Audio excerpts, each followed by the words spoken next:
Try करो आप, ऐसा नहीं है कि जॉब नहीं ही मिल रही है, थोड़ा सा मुश्किल हो गया है। हम्म।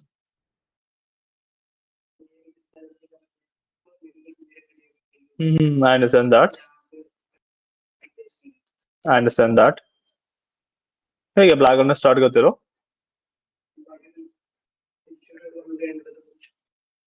वो कहता रहा हूँ, उसमें कुछ भी नहीं कर सकता मैं तो।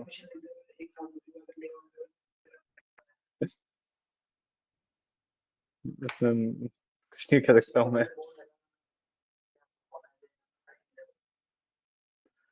मैं बता रहा था कि मैंने जो मेरा पढ़ाने वाला पार्ट था वो मैं कवर कर लिया है। एंड जो हम्म। ओके। नहीं, हमने डेटा एनालिसिस वाला पार्ट ऑलरेडी किया हुआ था। एंड हाँ, मतलब मैं कहता रहा हूँ कि डेटा एनालिसिस काफी ज्यादा बेसिक होता है। जब डेटा साइंस में जाओगे तो थोड़ा एडवांस चीजें आती हैं। हाँ, वही। हाँ, डेटा एनालिसिस तो काफी इजी ही है ना, वही मैं कहता रहा हूँ कि जो आपकी स्किल्स थी ऑलरेडी डेटा एनालिसिस में काफी अच्छी थी, आपने एक बार रिवाइज किया, एक तरीके से लगा लो बस वो। नहीं नहीं, आई understand that. I understand that. But the point is ना कि आपने डेटा साइंस वाले पार्ट के लिए एक बार वो वाला पार्ट आना जरूरी था।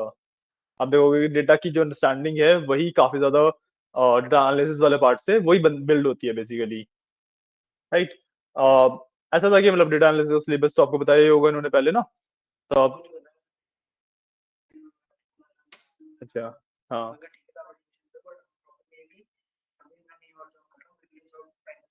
अच्छा। हम्म। हम्म।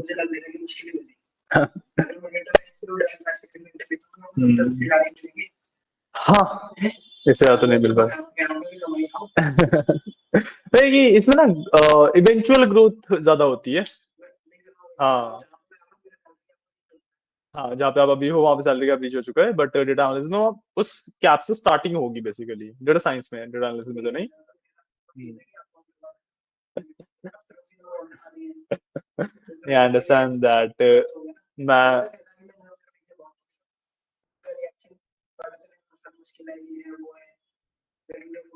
नहीं, आई अंडरस्टैंड दैट। बट वही है कि जिस तरीके से मेरे पास कंटेंट है जो है वही सब तो फॉलो करना पड़ेगा, राइट। एंड नहीं नहीं नहीं, मैं क्या बता रहा हूँ कि आपको टेक्निकली आप डायरेक्टली डेटा साइंस वाले पार्ट के स्टार्ट कर सकते थे, आप डेटा एनालिसिस वाला आपका इनफ नॉलेज थी। बट वही है ना कि पॉइंट इज कि आपको कई सारे टॉपिक्स तो ऐसे निकले ही होंगे जो कि पहली बार पता लगे होंगे। हाँ, वही वही वही वही। तो एक बार क्लैरिटी आई होगी उससे आपको। हाँ।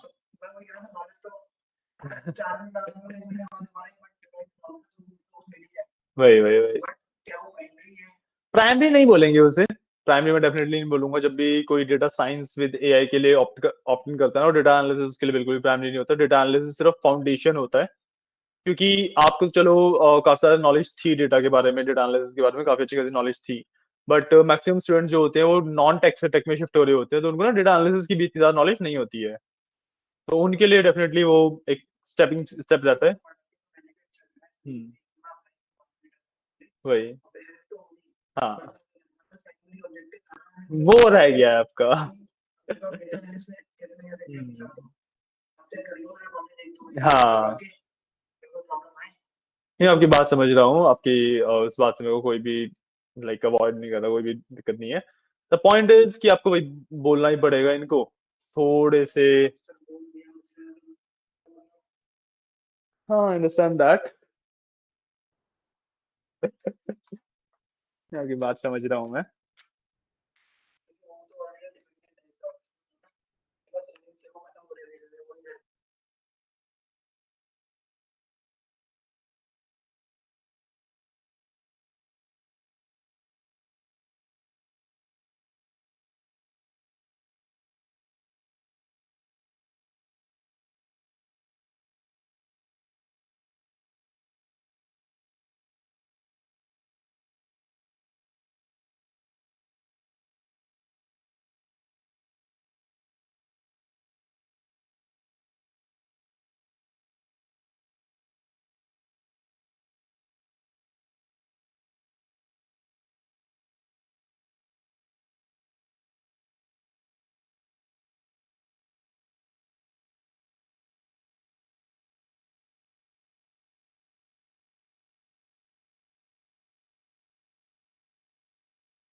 हम्म।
नहीं नहीं नहीं नहीं, मैं क्या बोल रहा हूँ कि चैट जीपीटी से आपने डाला और चैट जीपीटी ने पॉइंट्स दे दिए, आप कह रहे हो आप खुद टाइप कर लोगे।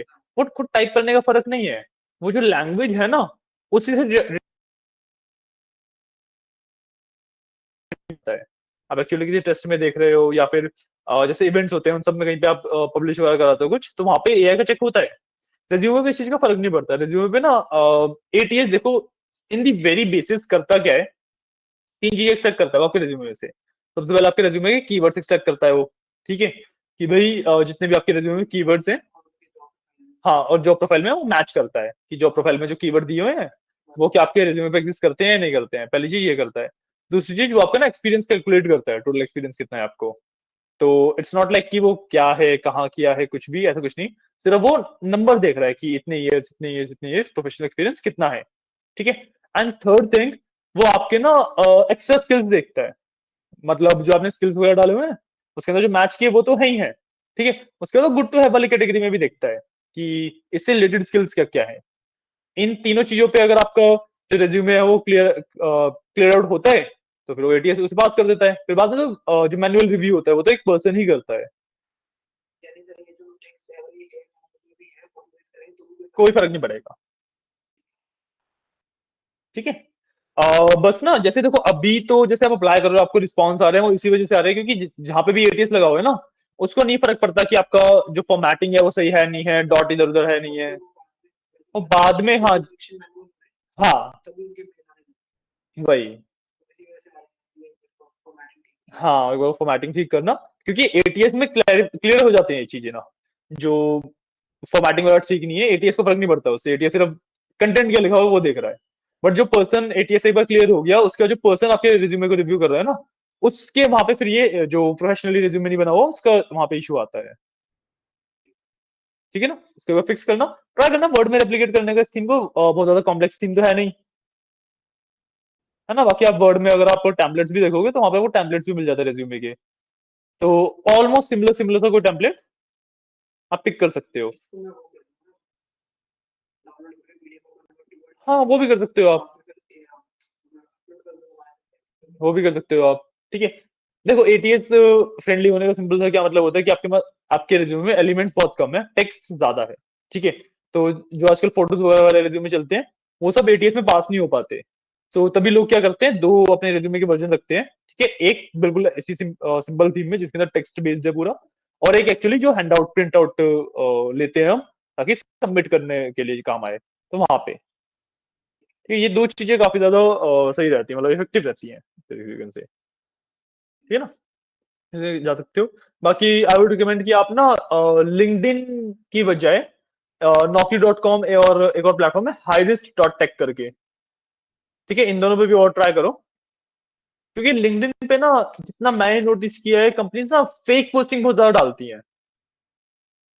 अगर आप देखोगे लिंक्डइन पे आपने मान लो 100 जॉब से अप्लाई किया, तो उसमें से 10 रियल होंगे, जिसमें से भी 2-3 का रिप्लाई आएगा आपको।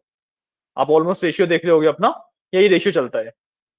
और ये रेशियो ना naukri.com या फिर हाइरिस वगैरह पे काफ़ी अच्छा होता है क्योंकि उसके ऊपर ना वेरिफाइड जॉब्स आती हैं। तो कंपनीज़ ऐसी जस्ट बेफालतू में पोस्ट नहीं कर सकती। उन्हें हायर करना पड़ता है एक्चुअली। तो रेशियो रहता है अगर आपने 100 जॉब्स में अप्लाई किया तो उसमें से ऑलमोस्ट 90 रियल होती हैं एंड आपको जो रिप्लाई आने का चांसेस होते हैं वो 10 से 20 रिप्लाईज आते हैं फिर उस पे।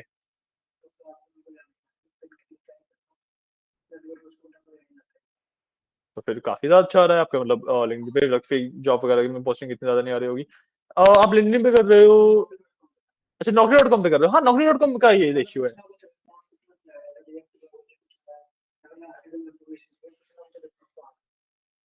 ठीक है, naukri.com पे तो रेशियो अच्छा है ही, जो आप बता रहे हो naukri.com के हिसाब से रेशियो तो अच्छा है ही।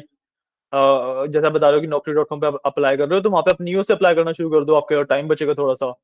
आप ऑलमोस्ट ऑलमोस्ट 40-40 जॉब्स पे मुश्किल से 10 से 15 मिनट में अप्लाई कर सकते हो, नियो की हेल्प से ना। तो वो चीज़ें एक्सप्लोर करना आप। हाईरिस्ट, HIRIST। हाँ जी।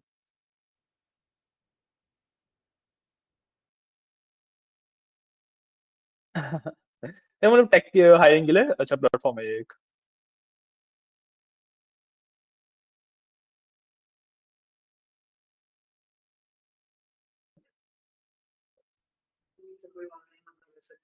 क्या चीज़?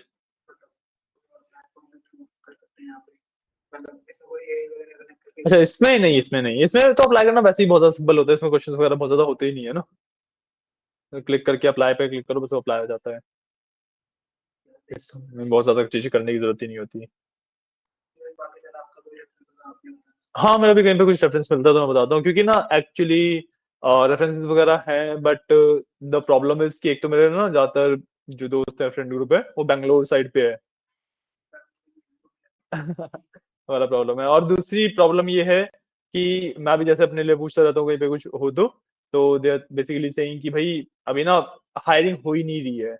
हायरिंग बहुत रेयरली अभी हायरिंग हो रही है और एक यू कैन से 4 से 5 साल एक्सपीरियंस वालों को तो चलो फिर भी मिल जाता है। मेरे लोग जैसे अगर मैं कहीं पे अप्लाई करता हूँ, तो मेरे को तो रिस्पॉन्स ऑलमोस्ट आ जाता है। जो फ्रेशर्स हैं उनके लिए तो बिल्कुल ही अभी जॉब मार्केट ना हाँ, मतलब 1-2 साल हो गया, 3 साल हो गए, 4 साल हो गए मतलब you can say fresher to mid level जो 0 टू 5 इयर्स वाला वो होता है ना पूरा, उसमें बहुत ज़्यादा कम हो गया है। क्योंकि जितनी मैं जॉब पोस्टिंग खुद भी देख रहा हूँ, उसमें ज़्यादातर ना ऐसे 12-12, 15-15 साल वाला एक्सपीरियंस माँग रहे हैं। एंड जो मिड लेवल होता है जिसे एसोसिएट लेवल कहते हैं, तो उस पे थोड़ी बहुत पोस्टिंग रहती है, ज़्यादातर सीनियर लेवल पे पोस्टिंग रहती है एंड फ्रेशर्स पे बहुत कम रहता है। तो ये वाला भी ना मतलब हाल ही बहुत ज़्यादा बेकार चल रहा है मार्केट का। अब जो स्पेकुलेशंस थी वो तो अप्रैल में बेटर होने की थी, जो कि हाँ डेफिनेटली थोड़ा-सा बेटर हुआ भी है अप्रैल से। पोस्टिंग वगैरह काफ़ी ज़्यादा खुली हैं। बट जो 1 साल पहले तक भी जैसा मार्केट थी ना, वैसी मार्केट बिल्कुल भी नहीं बची है अभी। प्रॉब्लम काफ़ी ज़्यादा है क्योंकि देखो, चीज़ें एक्सपैंड हो रही हैं, चीज़ें में पैसा डल रहा है, सब कुछ हो रहा है। बट एक यू कैन से समझ लो आप सीनियर लेवल पे ज़्यादातर ना पैसा इन्वेस्ट किया जा रहा है फिलहाल। वही। टूल्स का मार्केट इतना ज़्यादा नहीं हुआ है। ज़्यादातर मैं बताता रहा हूँ मार्केट में सबसे ज़्यादा रिक्वायरमेंट ना फिलहाल एआई इंजीनियर्स की है। अगर आप naukri.com कुछ भी खोल के देख लो एआई इंजीनियर की मतलब 100 में से 90 एआई इंजीनियर, एमएल इंजीनियर की पोस्टिंग मिलती है। हाँ, उसमें थोड़ा टाइम लगेगा। बट ये ज़्यादातर ना मार्केट उसकी है और एआई इंजीनियर्स वही उन्हें कम से कम 7 से 8 साल का एक्सपीरियंस चाहिए होता है। तो थोड़ी-सी प्रॉब्लम है। मार्केट गैप काफ़ी ज़्यादा अच्छा क्रिएट हो गया है ना, कि जो पर्सन्स अवेलेबल हैं और जो हायर करना चाह रहे हैं, उनकी रिक्वायरमेंट्स में बहुत ज़्यादा डिफरेंस आ गया है फिलहाल। और देखो धीरे-धीरे ये आई वुड से कि ना एआई बबल की वजह से हुआ है, जो एआई बहुत ज्यादा बूम में आ गया है ना, तो हर कंपनी एआई एआई पे जा रही है, तो उसकी वजह से एक बहुत ज्यादा बबल बन गया है। जैसे बर्स्ट होगा ना, तो उसके बाद थोड़ी सी जॉब ओपनिंग्स वगैरह मार्केट नॉर्मलाइज होनी स्टार्ट होगी। वही वाला प्रॉब्लम है, अब उसमें क्या ही कर सकते हैं। हाँ, बिल्कुल बिल्कुल। हाँ, तो रिस्पॉन्सेज बढ़ जाएंगे बिल्कुल। अब ये है कि ट्राई करो। ठीक है। हाँ, coming back to the main part, हम बेसिकली इरिगेशन का एक सिंपल मॉडल के ऊपर बात कर रहे थे। हाँ, ठीक है, इसमें हमने एसएम किया, बेसिकली सिंपल मशीन मॉडल होता है ये सिंपल रिग्रेशन होता है ये। ठीक है। इसके अंदर हम बहुत ज्यादा कुछ कर नहीं रहे हैं, ठीक है। इसके अंदर रिग्रेशन की जो एल्गोरिथम बताई थी मैंने, इक्वेशन बताई थी, याद है? Beta one, beta naught plus beta one x plus e, तो that is the regression equation, और वाई की वैल्यू होती है ये। ठीक है। तो इसमें आप देखोगे कि बीटाज की जो वैल्यू है ना, बीटाज एंड कांस्टेंट की जो वैल्यू है, वो हमें फाइंड करनी होती है बेसिकली ट्रेन करते हुए। मैंने बताया था जो रिग्रेशन का बेसिकली मतलब क्या है, कि एक सीरीज है, उसके ऊपर आपने कोई ऑपरेशन परफॉर्म किया, एक रिजल्टिंग सीरीज बन गई, इस प्रोसेस को रिग्रेशन कहा जाता है। ठीक है। अब इसके अंदर हम इस प्रोसेस को एआई में, मशीन लर्निंग में या डीप लर्निंग में कैसे यूज करते हैं, हम ना देखो, रिग्रेशन का प्रोसेस जो बाय डिफॉल्ट हमें एक रिजल्टिंग सीरीज देता है। ठीक है। बट हमारे पास क्या होता है, हमारे पास रिजल्टिंग सीरीज भी होती है, हमारे पास इनपुट सीरीज भी होती है। तो हम रिग्रेशन के प्रोसेस को थोड़ा सा यू कैन से बेंड करके, व्हाट वी डू इज कि हम इस सीरीज से, जो हमारे पास मेन सीरीज है, उससे रिजल्टिंग सीरीज पे कैसे पहुंचे, वो जो ऑपरेशन है वो फाइंड आउट करने का ट्राई करते हैं। एंड वो जो ऑपरेशन हम फाइंड आउट करने का ट्राई करते हैं, जो इक्वेशन हमारी बनती है बेसिकली, वही हमारा मॉडल कहा जाता है। मशीन लर्निंग के जो मॉडल्स होते हैं, ठीक है, उसके अंदर कोई ऐसा जैसे डीप लर्निंग वगैरह में देखो अगर आप, तो उसमें वेट्स वगैरह बहुत कुछ आता है। ठीक है। तो मशीन लर्निंग के मॉडल्स होते हैं। हाँ, बिल्कुल बिल्कुल बिल्कुल। ये बेसिकली रिग्रेशन होता है। ठीक है। ये बाय डिफॉल्ट ये रिग्रेशन नहीं है, रिग्रेशन का मशीन लर्निंग में इस तरीके से यूज किया जा रहा है। हाँ जी, इस प्रोसेस को रिग्रेशन कहते हैं। ठीक है। इसको थोड़ा सा बेंड करके मशीन लर्निंग में यूज किया जा रहा है, क्योंकि हम रिजल्टिंग सीरीज नहीं, जो इंटरमीडिएट ऑपरेशन है वो फाइंड आउट कर रहे हैं। ठीक है, this is the basic concept of regression. ठीक है। यहाँ पे भी आप देखोगे, हम बीटा नॉट, बीटा वन और ई की वैल्यू ही फाइंड करने वाले होते हैं। ठीक है। हमें एग्जैक्टली इक्वेशन जो बन रही है वो नहीं दिखेगी, ठीक है, क्योंकि बिल्कुल। हम्म, ई नहीं, ई। नहीं नहीं, इस एक्स के अंदर ही हमारा कांस्टेंट ऐड हो जाता है ना। हाँ,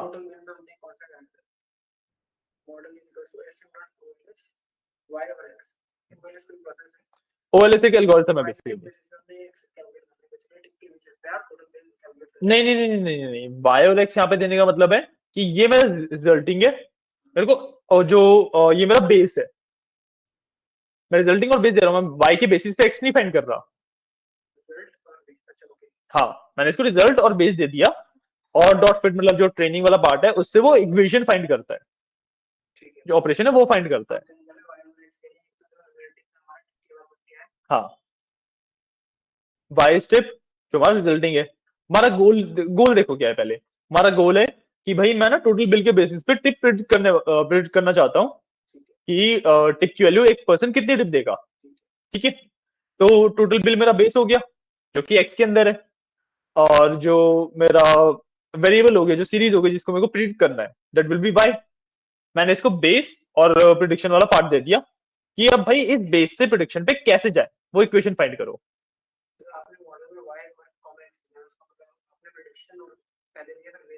हाँ, ये इस तरीके से दिया जाता है। मॉडल फिट का मतलब है कि, हाँ, बिल्कुल, वो इक्वेशन फाइंड करेगा। जब भी आप फिट की बात कर रहे हो ना, तो ट्रेनिंग का पार्ट आ जाता है ये। ठीक है। जब मैं नॉर्मल इक्वेशन में बात कर रहा हूँ, तो मेरे पास जो इक्वेशन आ रही है वो आ रही है। ठीक है। जब मैं लीनियर में बात करूँ या लॉजिस्टिक में बात करूँ, तो इन दी एंड हम इक्वेशन ही फाइंड कर रहे हैं। उस इक्वेशन का बस लीनियर में फॉर्मेट थोड़ा सा चेंज हो जाता है, लॉजिस्टिक में फिर से चेंज हो जाता है।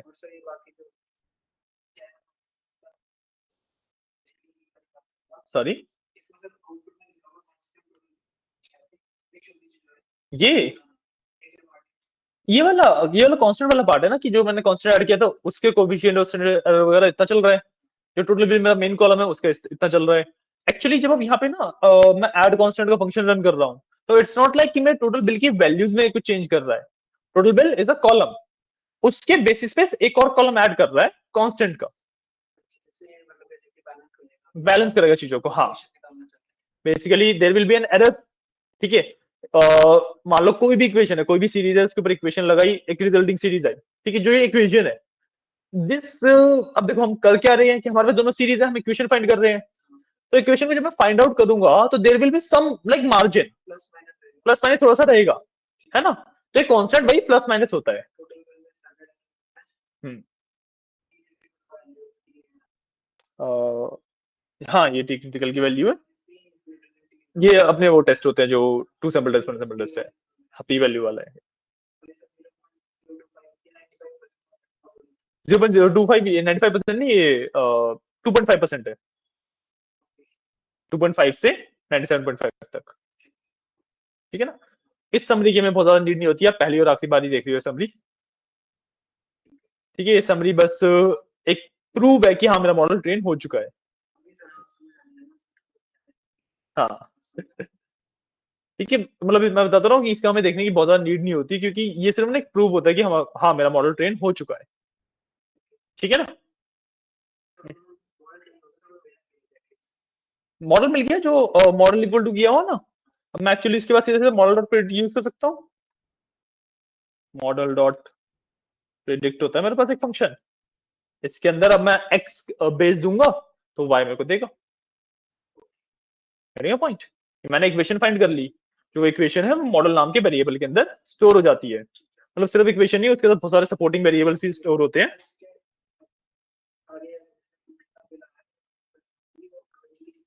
इवेंचुअली कितनी टिप देने वाला है, बिल्कुल। हाँ, यहाँ पे तो मेजरली भी सही नहीं रहेगा, क्योंकि आप देखो ना कि सिर्फ टोटल बिल के बेसिस पे हम टिप प्रिडिक्ट करवा रहे हैं। एक बहुत ज्यादा बेसिक है, इसको हम प्रिडिक्शन के लिए यूज नहीं करते, ये सिर्फ। बिल्कुल बिल्कुल। ठीक है ना। ये सिर्फ एक बेसिक आइडिया है कि एक रिग्रेशन का जो मॉडल हम ट्रेन करते हैं वो किस तरीके से करते हैं। इसको आप प्रोडक्शन में यूज नहीं कर सकते, इसके जो रिजल्ट्स होंगे ना 10-20% एक्यूरेसी ही देगा एक मैक्स।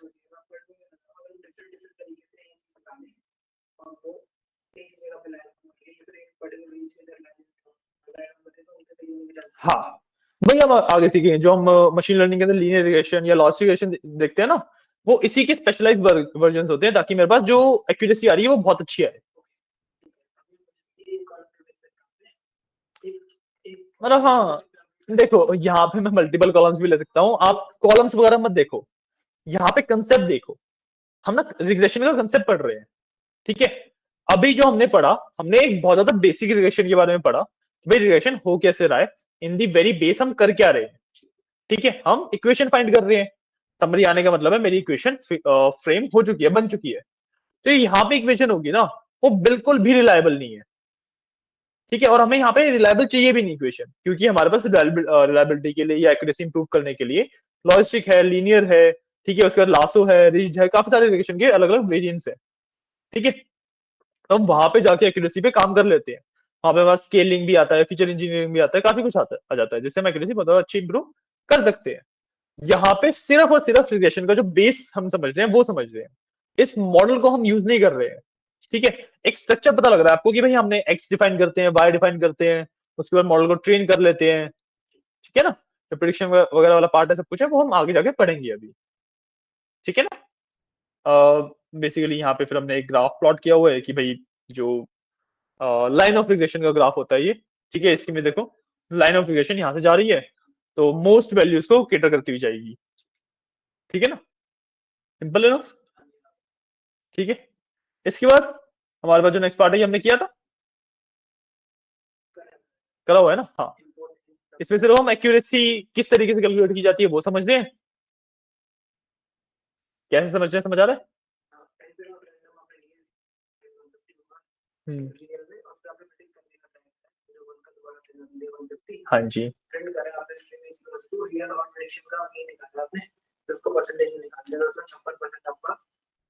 56 54 जो भी अलग अलग आ रहा है। गेटिंग में पॉइंट ना कि हुआ क्या है कि भाई मैंने रियल 0 और 1 मैंने वैल्यूज ली, 150 अक्रेंस 0 और 1 की रैंडमली निकाल ली एक लिस्ट में। अगेन सेम काम किया, एक लिस्ट में 0 और 1 की 150 अक्रेंस रैंडमली निकाल ली। अब मैं चेक कर रहा हूँ कि भाई पहली वाली लिस्ट में जो फर्स्ट एलिमेंट है और जो दूसरी वाली लिस्ट में फर्स्ट एलिमेंट है, और वो दोनों इक्वल है, तो मेरी एक्यूरेसी बढ़ रही है, मतलब मेरा प्रोडिक्शन सही हुआ। ठीक है, अगर अनइक्वल है, इक्वल नहीं है, तो भाई मेरा प्रोडिक्शन गलत हुआ। बस मैं उसी का मीन निकाल दिया इन दी एंड। ठीक है, जब मैंने मीन निकाल दिया तो उसको परसेंटेज में कन्वर्ट किया और इससे मेरी एक्यूरेसी आ गई। ये एक्यूरेसी कुछ भी रिप्रेजेंट नहीं कर रही अभी, ये सिर्फ हमने कंसेप्ट पढ़ा कि एक्यूरेसी कैसे निकाल रहे हैं। ठीक है ना, क्योंकि रैंडम चॉइसेस के ऊपर हम कर रहे हैं। हाँ, अभी हम बेस कंसेप्ट पढ़ रहे हैं सिर्फ कि किस तरीके से चीजें निकाली जा रही है, किस तरीके से चीजें फाइंड आउट की जा रही है। ठीक है ना, और यहाँ पे सेम चीज मैंने बूटस्ट्रैप मेथड से किया है। बेसिकली देखो, बेसिकली सेम चीज बट 1000 बार कर रहा हूँ, बेसिकली यही चीज बट 1000 बार कर रहा हूँ। ठीक है,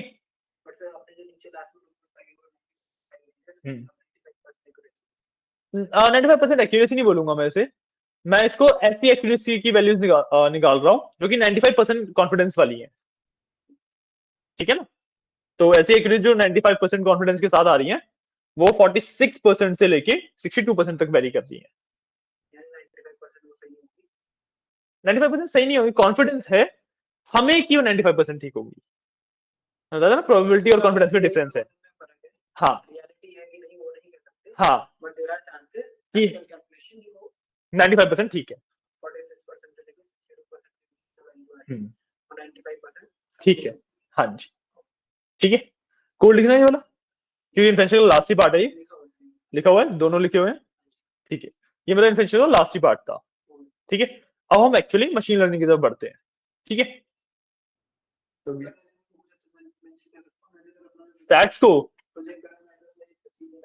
हम्म,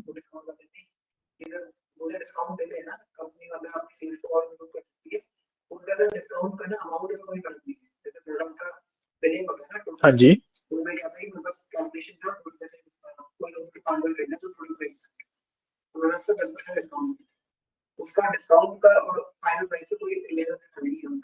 अच्छा, अच्छा, रैंडमली दिया हुआ है, got it, got it, got it. हाँ, हाँ, हाँ, हाँ, हाँ, हाँ। हम्म, हाँ, ये स्टैट्स का एग्जैक्टली पार्ट नहीं हुआ, ये आपका डेटा एनालिसिस का ही पार्ट होता है ये वाला ना, क्योंकि अ, मतलब कह सकते हैं उसे इफेक्टिव रिलेशन रिलेटेड नहीं है ये दोनों। आप ना स्टैट्स देखो, जब भी मेंशन किया जाता है तो स्टैट्स ऑन इट्स ओन कुछ भी नहीं होता। ठीक है, ऑन इट्स ओन अगर आप डेटा साइंस में बात कर रहे हो तो सिर्फ स्टैट्स कुछ भी नहीं होता। स्टैट्स को आप डेफिनेटली जो अपना स्किल का कॉलम है उसके अंदर मेंशन कर सकते हो आप। ठीक है, बट सिर्फ स्टैट्स के बेसिस पे ना कोई प्रोजेक्ट नहीं बनता। ठीक है, तो जैसे आप थोड़ा सा मशीन लर्निंग पढ़ोगे उसमें फिर आप स्टैट्स के बेसिस पे प्रोजेक्ट बना सकते हो एक्चुअली। डिफरेंशियल इतना ही है, ये बहुत ज्यादा मुश्किल है नहीं। हाँ, वही। हाँ जी, हाँ जी।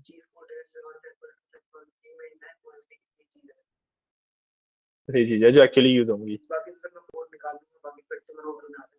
हम्म। बाकी आप ना एक थोड़ा सा इस चीज का ध्यान रखो, ये कोड ना आपको हर बार जब भी आप लिखने बैठो ना, तो ट्राई करो, निकालो नहीं, खुद से लिखने का ट्राई करो, एंड इवेंचुअली ना आपको कोड का सिंटेक्स भी याद हो जाएगा। हम्म। मैं कह रहा हूँ कि इवेंचुअली जैसे जैसे आप प्रोजेक्ट वगैरह पे वर्क करोगे, निकालने से ज्यादा खुद से करने में प्रेफर करो, तो काफी अच्छा रहता है वो। ठीक है, एक बार मशीन लर्निंग पे चलते हैं अब।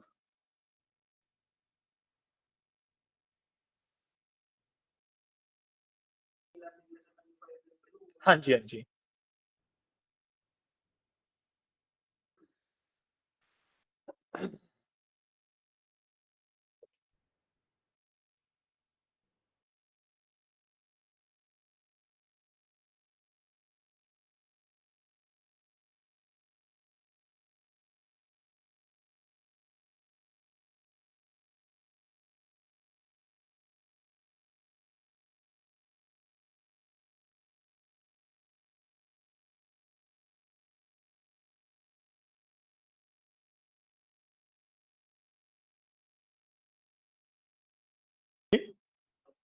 ओके, ठीक है।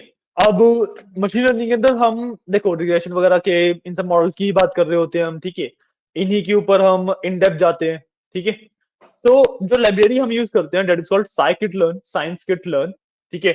जो यहाँ पे हमने एसक्यूएल लर्न किया हुआ है वो उसकी फॉर्म बेसिकली वही है, ठीक है। और ये जो लाइब्रेरी है ये काफी ज्यादा पॉपुलर लाइब्रेरी है, काफी ज्यादा इन डिमांड लाइब्रेरी है, तो इसको ना आप एक्चुअली अपनी स्किल्स में मेंशन भी कर सकते हो, ठीक है। जो आप टूल्स मेंशन करते हो ना उसमें एसक्यूएल लर्न भी मेंशन कर सकते हो आप। हाँ, वही वही वही बहुत ज्यादा मुश्किल है नहीं। हाँ, अब हमारे पास जब मैं मशीन लर्निंग की बात करता हूँ तो हमारे पास ना एल्गोरिथम्स बेसिकली एग्जिस्ट करती हैं, ठीक है। मशीन लर्निंग का बेसिक कंसेप्ट क्या है कि मैं डेटा है उसके ऊपर अपना मॉडल ट्रेन करता हूँ, मॉडल को ट्रेन करने के बाद उससे अपना प्रिडिक्शंस करवाता हूँ, प्रिडिक्शंस को वेरीफाई कर लेता हूँ, ठीक है। जहां पे मेरे को सबसे बेटर रिजल्ट मिलता है उस मॉडल को मैं प्रोडक्शन के अंदर एक्चुअली इंप्लीमेंट कर सकता हूँ, ठीक है। एक एग्जांपल अगर हम ले, देखो आजकल ना सिनेरियो थोड़ा सा चेंज हो गया है, सिर्फ मशीन लर्निंग के मॉडल्स इतने ज्यादा इफेक्टिव प्रूव नहीं हो रहे हैं आजकल, तो डीप लर्निंग एल्गोरिथम्स पे जाना ही पड़ रहा है हमें, ठीक है। क्योंकि एक समझ लो कि मतलब मशीन लर्निंग के अंदर कैपेबिलिटीज क्या है कि वो 10 12 20 25 पैरामीटर्स पे मैक्सिमम वर्क कर सकता है, ठीक है।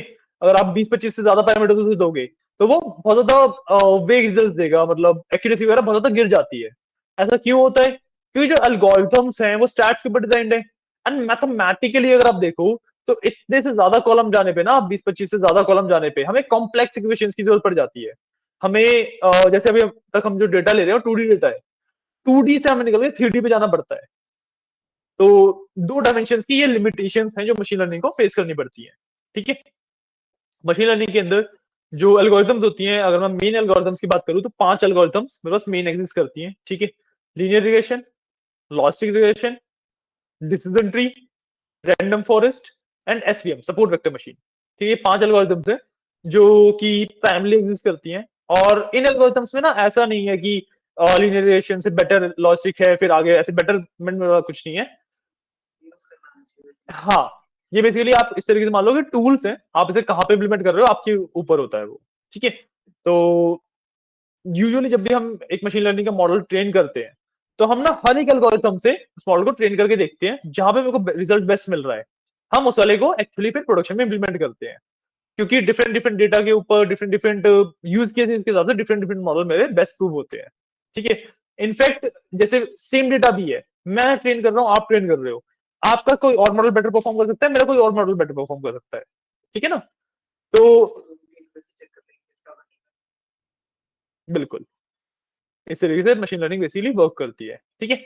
और आजकल ना जब आप पूरा एआई का सिनेरियो देखोगे तो मशीन लर्निंग इटसेल्फ जो मॉडल्स है वो सिर्फ ना एक पाइपलाइन का पार्ट बन गए हैं। गेटिंग पॉइंट कि पहले तो मशीन लर्निंग के जो मॉडल होते थे वो मेजर प्रिडिक्टर्स होते थे, आजकल वो सिर्फ एक पार्ट बन गए हैं, ठीक है। जैसे मैं अगर आपको एग्जांपल दूं चैट जीपीटी वगैरह का एग्जांपल लेकर हम, तो उसके अंदर मैंने आपको बताया था शायद से या फिर नहीं बताया था मेरे को याद नहीं है। तो टोकनाइजेशन का प्रोसेस होता है एक, बताया था मैंने शायद आपको,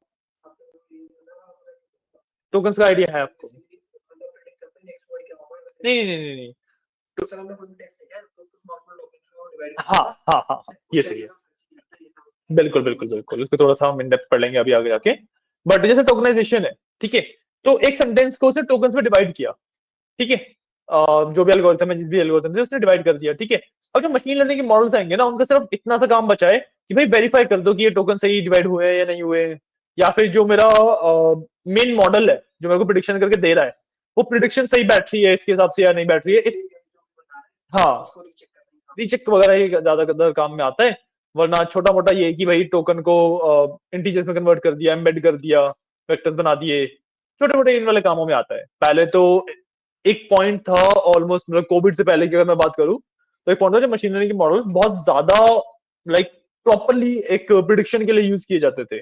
मैंने भी जो उस टाइम में प्रोजेक्ट बनाए थे, तो मैंने भी बेसिकली एक प्रोजेक्ट पे वर्क किया था, उसके अंदर वो फिशिंग यूआरएल्स को ट्रिक करता था, तो प्योरली मशीन लर्निंग का मॉडल था वो, तो वो भी प्योरली मशीन लर्निंग का मॉडल था, ठीक है। बट आजकल वो ना बहुत ज्यादा इररिलेवेंट हो गए हैं, क्योंकि जब हमारे पास बहुत ज्यादा इन डेप्थ एल्गोरिथम्स आ गई हैं जो बहुत ज्यादा अच्छा रिजल्ट मेरे को दे रही हैं, ठीक है। अगर मैं मशीन लर्निंग की बात करूं तो मेरे को जो एक्यूरेसी मिलती है 80 75 80 85 ऐसी एक्यूरेसीज मिलती है। बट जब मैं डीप लर्निंग पे जा रहा हूँ वहां पे जब मेरे को 96 98 99 की एक्यूरेसी मिल रही है तो ऑब्वियसली फिर उसको यूज किया जाएगा, है ना, तो ये वाला पार्ट आ जाता है। ठीक है, तो मशीन लर्निंग की बात करें, हमने सबसे पहले एनवायरनमेंट प्रिपेयर कर रहे हैं। ठीक है, सिंपली मैंने अपनी जितनी भी लाइब्रेरीज हमें यूज होने वाली है वो सब इंपोर्ट कर ली। Pandas, NumPy, Matplotlib and Seaborn, चार हमारी बेसिक लाइब्रेरीज हैं जो हम पाइथन के टाइम से पढ़ते आ रहे हैं। ठीक है, एसक्यूएल हमारी एक नई लाइब्रेरी इंट्रोड्यूस हुई है।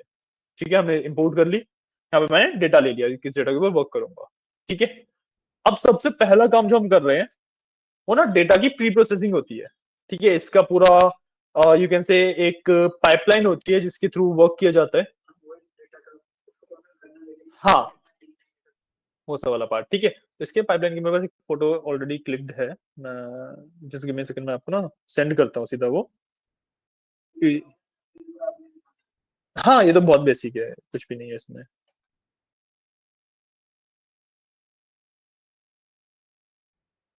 एक मिनट तो मेरे को, मैं देखता हूँ पाइपलाइन कहाँ पे है।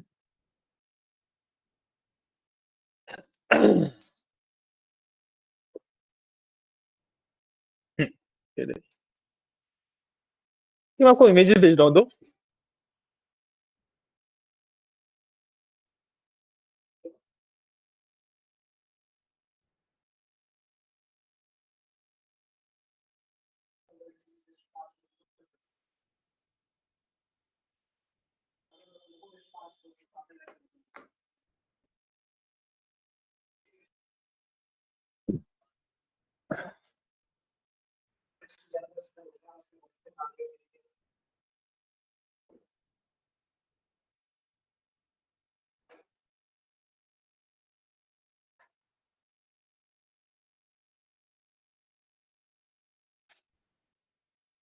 कोई बात नहीं,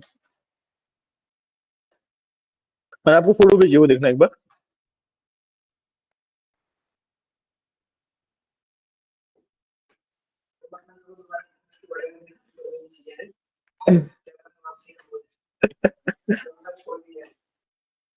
फिटनेस की बढ़ाई छोड़ दी मतलब, मैं समझा नहीं आपकी बात। हाँ, अच्छा अच्छा, अंडरस्टैंडिंग अच्छी है। हाँ, बिल्कुल बिल्कुल अंडरस्टैंड। ओके ओके ओके, अच्छा।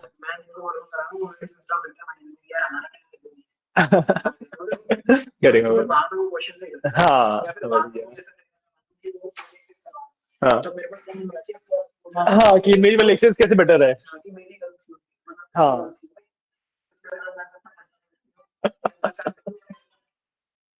मतलब हाँ, अपडेट तो रहना ही चाहिए।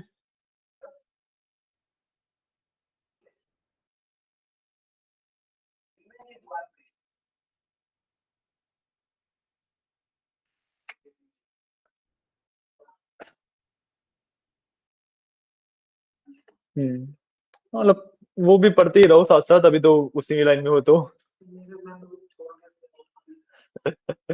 एक बार जब शिफ्ट हो जाएगा उसके बाद फिर फोकस शिफ्ट करना ना।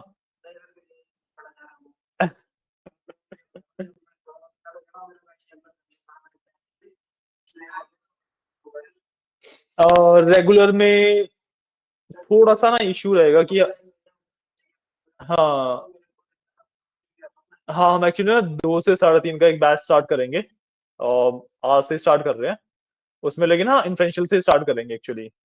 तो मोस्ट प्रोबेबली अगर आप ट्यूसडे से उसमें ज्वाइन करना चाहो तो कर लेना, क्योंकि आज और कल में जहाँ तक है इन्फ्रेंशियल का मैक्सिमम पार्ट कवर हो जाएगा, क्योंकि वो 1.5 घंटे का भी बैच है ना, एंड वो रेगुलर है।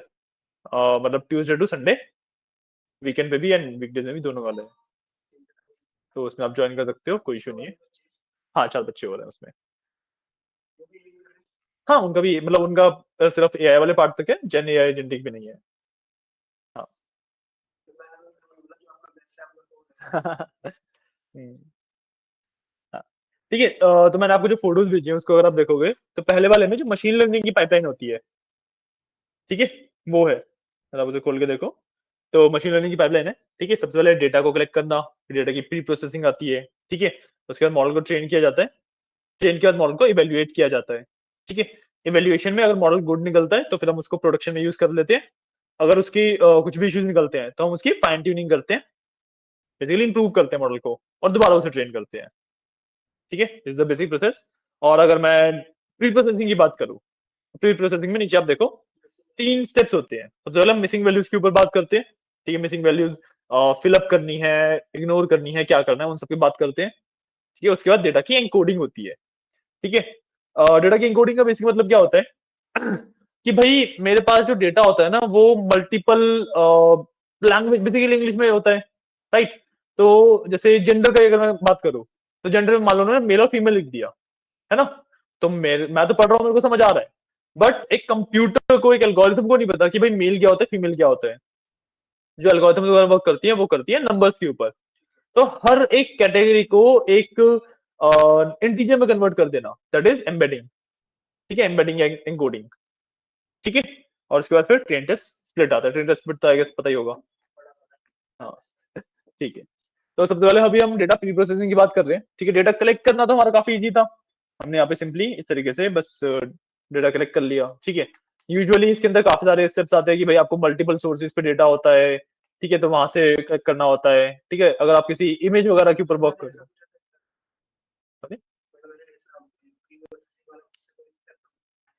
ओके, प्री प्रोसेसिंग बनाने के लिए सॉरी।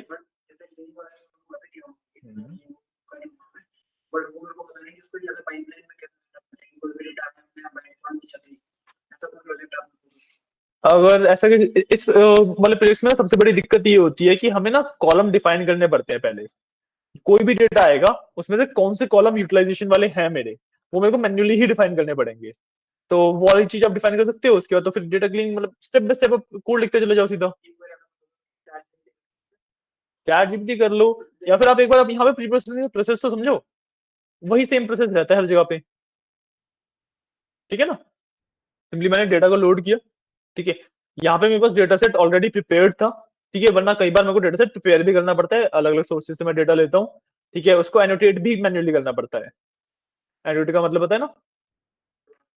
बेसिकली जैसे मैं जो जिस प्रोजेक्ट में मैंने वर्क किया था उसकी अगर मैं एग्जांपल लूं, तो मैंने ना एक बेसिकली फिशिंग यूआरएल डिटेक्शन का सिस्टम बनाया था कि जब भी यूजर को एक लिंक खोलेगा तो उस लिंक पे जाने से पहले मेरा जो एक मॉडल है वो डिटेक्ट कर लेगा कि भाई ये फिशिंग यूआरएल है या फिर एक जेन्युइन वेबसाइट है। ठीक है, ये छोटा सा पार्ट था।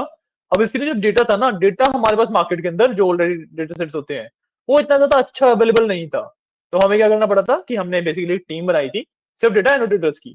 ठीक है, कहीं से भी जैसे स्कैम्स वगैरह के लिंक मिलना बहुत ज्यादा इजी होता है, मैसेज पे आते रहते हैं, सब कुछ आता रहता है। तो उनका काम सिर्फ इतना ज्यादा कि भाई लिंक्स डालो।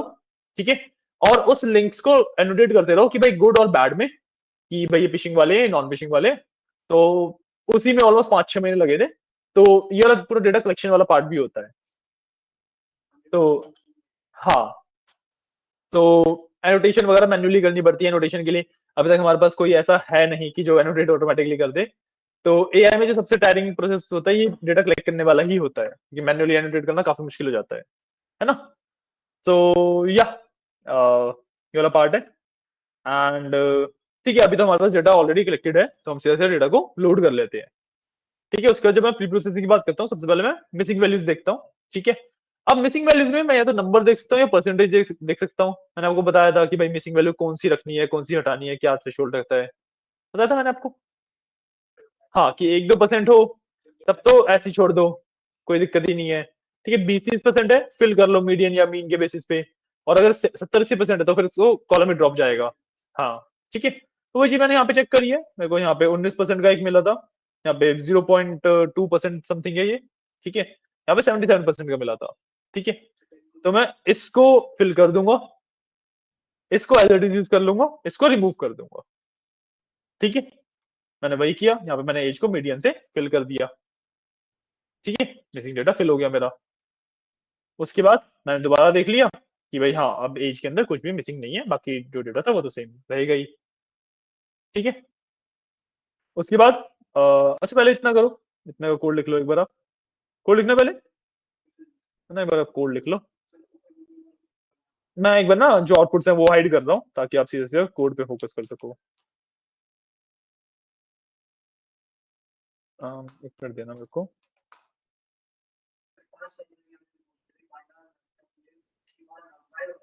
बिल्कुल। ठीक है, उसके बाद की ये कोड्स हैं। 5 है सिर्फ। ये हमारी 4 बेसिक थी, पांडास, नमपाई, मैटप्लोट्लिब, सीबॉन, बेसिक लाइब्रेरीज थी, और मशीन लर्निंग के लिए स्पेशल लाइब्रेरी स्केलर।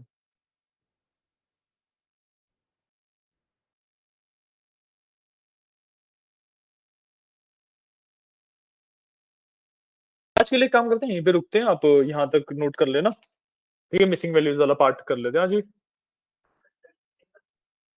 ये मतलब ये मीन वाला देखना है तो ये सिर्फ देखने वाला पार्ट है।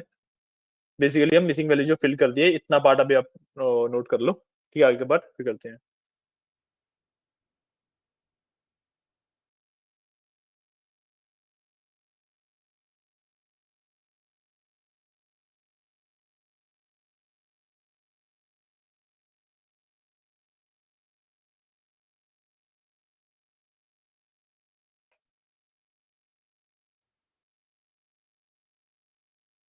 समझ तो आ रहा होगा अभी तक हम क्या कर रहे हैं। अभी तो हम काफी बेसिक पे ही हैं, कोई इशू नहीं होगा। नहीं, पढ़ने में भी अभी तक तो हमने सिर्फ मिसिंग वैल्यूज ही वो करी है ना, फिलअप। हाँ, वही वही। बस ठीक है, तो अभी जैसे जैसे हम आगे बढ़ेंगे तो थोड़ी सी डेफिनेटली मुश्किलें आ सकती हैं, तो उसको हम सॉल्व करते चलेंगे साथ साथ।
हो गया। ठीक है, आज के लिए इतना ही रखते हैं, और कल हम डेटा कोडिंग के बारे में सीख लेंगे कि डेटा को कोड कैसे किया जाता है। और मोस्ट प्रॉब्लली हम कल ही ट्रेन टेस्ट स्प्लिट वाला पार्ट भी कवर कर लेंगे। Encode encode.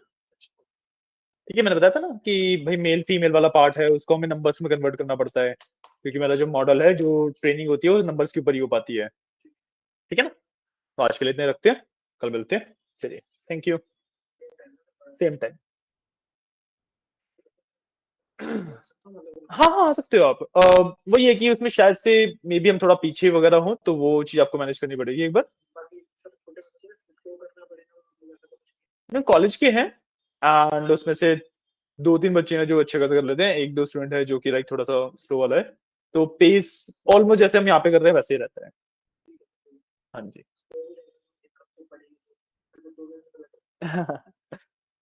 नहीं, वो तो पूरा